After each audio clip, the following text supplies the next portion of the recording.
G'day Pickleball family. First thing to know, as shared on pickleball.com, a final look at the PPA Utah Open, as shared by author Jim Kloss. Before huge crowds at the Salt Palace in Salt Lake City, fans were treated to close matches and great competition, as numerous matches went to 3 games. There were standout performances and others that were more forgettable. Let's go over the highs and lows of this great event. Anna Bright, better GM or player? Anna Bright is obviously known as a great player, but let's not ignore her skills as a player evaluator. Last year, she tabbed Rachel Rohrbacher as her MLP teammate. This year, it was the relatively unknown Kate Fay. Both of her picks proved their worth this week in Utah, with Rohrbacher pairing with Bright to win women's doubles and Fay winning her first gold medal by winning women's singles. Who will be next year's Bright's prize? Fed can beat them all, almost. Federico Staksrud proved again he is the best men's singles player, maybe. He waltzed his way to a singles gold medal without losing a single game. He capped his dominant performance with an 11-2, 11-4 trouncing of number 2 seed Connor Garnett in the final. But some fellow named Ben Johns was not in the draw. Until Fed beats Ben in a PPA final, there will be an argument about who is really number 1. Andre the Giant returns. Since coming back from his suspension, Andre Diescu's results have not been up to his standards.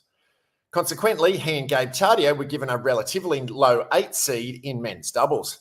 However, Diescu and Tardio proved they are still near the top, beating James Ignatovic and Matt Wright in 3 straight games in the men's doubles final.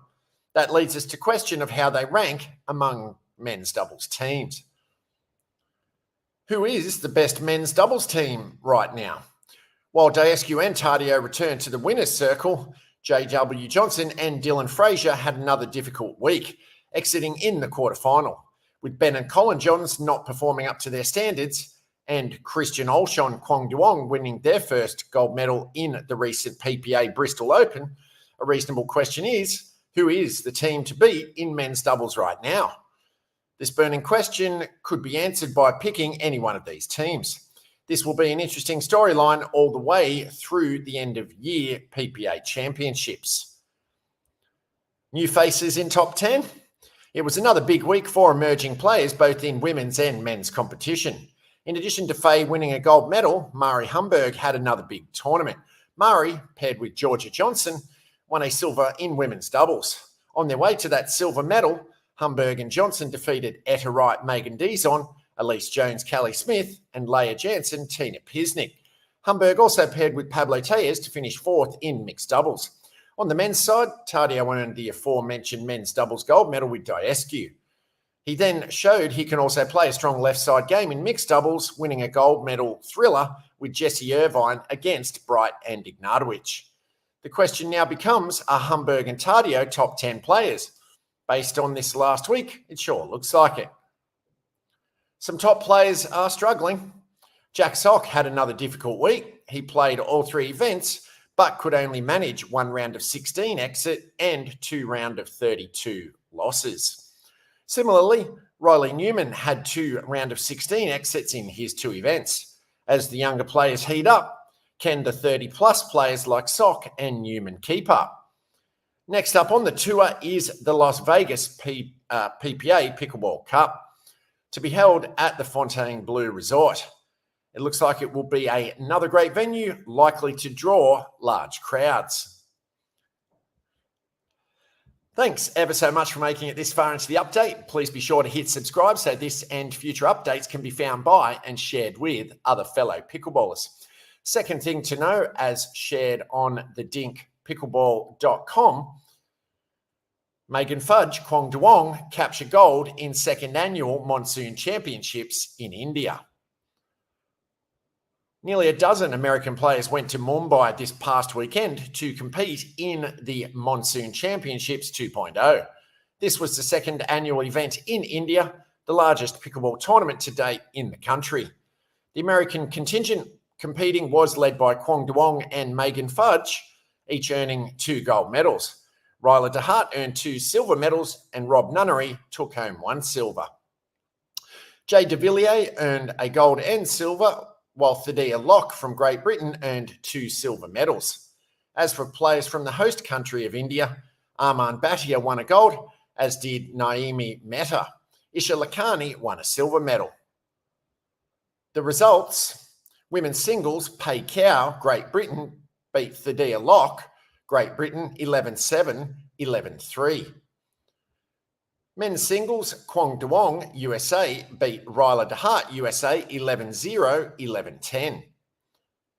Mixed doubles, Megan Fudge, Arman Bhatia defeated Amelia Schmidt, Jay de Villiers 7-11, 11-10, 11-9. Women's doubles, Naomi Mehta, Megan Fudge defeated Thaddeus Locke, Isha Lakhani 11-5, 11-8. Men's doubles, Kwong Duong, Jay de Villiers defeated Rob Nunnery and Ryla DeHart. As the global game continues to grow, so will events like the Monsoon Championships 2.0, where nearly 900 players competed in all divisions. Third thing to know, as shared on pickleball.com, next up, the PPA Las Vegas Pickleball Cup, also shared by author Jim Kloss. The next stop on the PPA Tour is the Las Vegas Pickleball Cup. This week's competition will be held indoors at the beautiful Fontainebleau Resort. This will be a progressive draw with qualifier events beginning yesterday, Monday. Let's take a look at the Road to Championship Sunday in each of the 5 events. Mixed doubles. The top seed goes to Ben Johns and Annalee Waters, or ALW. They should face an early test in the round of 16 from 13 seed Andre Daescu and Megan Dizon. The number 2 seed goes to Anna Bright as usual, although this time playing with Christian Olshon. James Ignatowicz plays this week with Vivian Glosman as the 4 seed. An old partnership is renewed between Catherine Parento and Riley Newman as the 6 seed. They have a reasonable draw, and we'll see if they can match their former success. New partnerships of interest include Kwong Duong, Lauren Stratman, number 18, Zoe Wang, Pablo Tellez, number 22, and Jack Sock, Kate Fay, number 24. Men's doubles, the top seed goes to J.W. Johnson, Dylan Frazier. They've been ousted relatively early in their last 2 tournaments. Can they regain their prior level of success? Ben and Colin Johns draw the number 2 seed. They will likely play Duong, this time paired with Wyatt Stone, as the 15 seed in the round of 16. Hayden Patrickin and Tellez get the 4 seed. They've had prior success together and have a very good path to the semi-finals. Olshon pairs this week with Newman. They are seeded number 6 and face a likely quarterfinal match against the Johns brothers. Another dangerous pair to watch out for is number 9 seed Gabe Tardio, Andre Daescu. They will probably face Johnson Frazier in the quarters. Men's singles. Ben Johns is skipping men's singles this week, leaving the top seed to Federico Staksrud. Staksrud will again face a daunting lineup, likely squaring off against Hunter Johnson, Rafa Hewitt, Jack Sock, and Tyson McGuffin, if Fed is to return to the finals. One likely match of great interest is a quarterfinal meeting between number 4 Olshon and number 5 Duong. Demonstrating how difficult the men's singles draw is, a likely round of 32 matchup is number 15 Patrickin against number 19 Tardio. Women's doubles, Waters Parento get the first seed as usual, and the question as always is whether anyone can give them a real test. Bright and Rachel Rohrbacher are both in the event, but not playing with each other. Bright pairs with Tina Pisnik and draws the number 2 seed. Rohrbacher pairs with Georgia Johnson as the number 4 seed. Another interesting pair to watch is the number 6 seed Lucy Kovalova, Leah Jansen. One tough early match to watch out for is the likely round of 16 pairing of Mary and Maggie Brasher, number 10, versus Vivian Glosman, Lacey Schneeman, number 8. Women's singles, the top seed goes to Annalee Waters, who will be the heavy favourite to win it all. She will be tested, however, along the way, as her likely opponents include number 13 Johnson, number 8 Paris Todd, and the winner of the expected Brooke Buckner-Salome Device matchup. Parento is the number 2 seed and is looking to get back on the medal stand. Interesting round of 16 likely matchups include number 5 Mary Brasher versus number 9 Judith Castillo and number 7 Caitlin Christian versus number 12 Lacey Schneeman.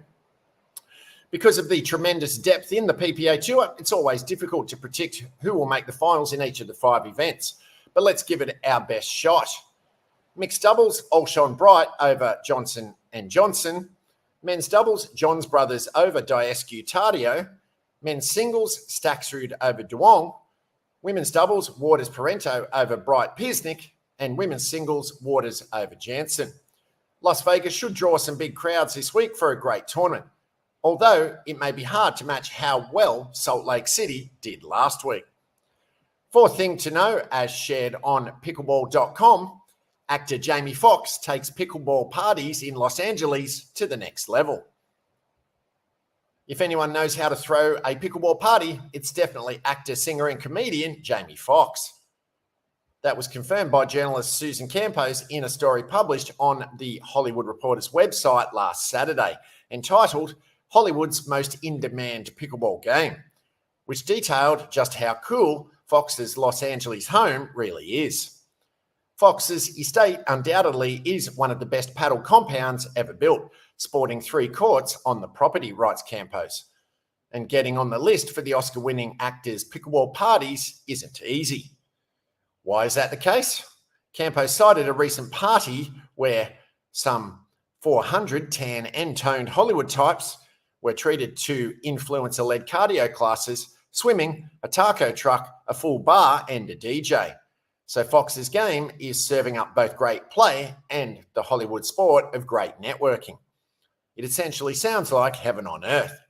And if you're looking to expand your personal and professional circles, Fox's crib is undoubtedly the place to be.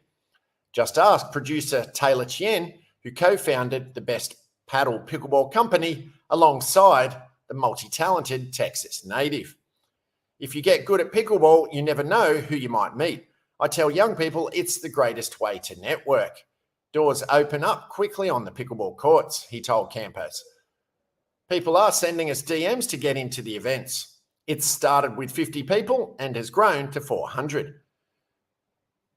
Pickleball TV broadcaster and pickleball coach to the stars, Matt Manassi, is a regular at Fox's events. You never know when the Jamie Foxx pickleball party is going to happen, but when you get the DM or text, you know you're in for a special treat, he told Campos. It's that unassuming party that starts at 3 p.m. and the next thing you know, you're dancing and it's 11 p.m. It's well known that Foxx is a devout pickleball player. He even turned to America's fastest growing sport to help his recovery following a health scare that occurred in April 2023 while filming the Netflix movie Back in Action in Atlanta. He's playing a lot of pickleball. That man in pickleball, it's like he's playing twice a day, every day, his daughter Corinne said on Entertainment Tonight in late June. It's a whole thing. He's fully into it. Paddles up.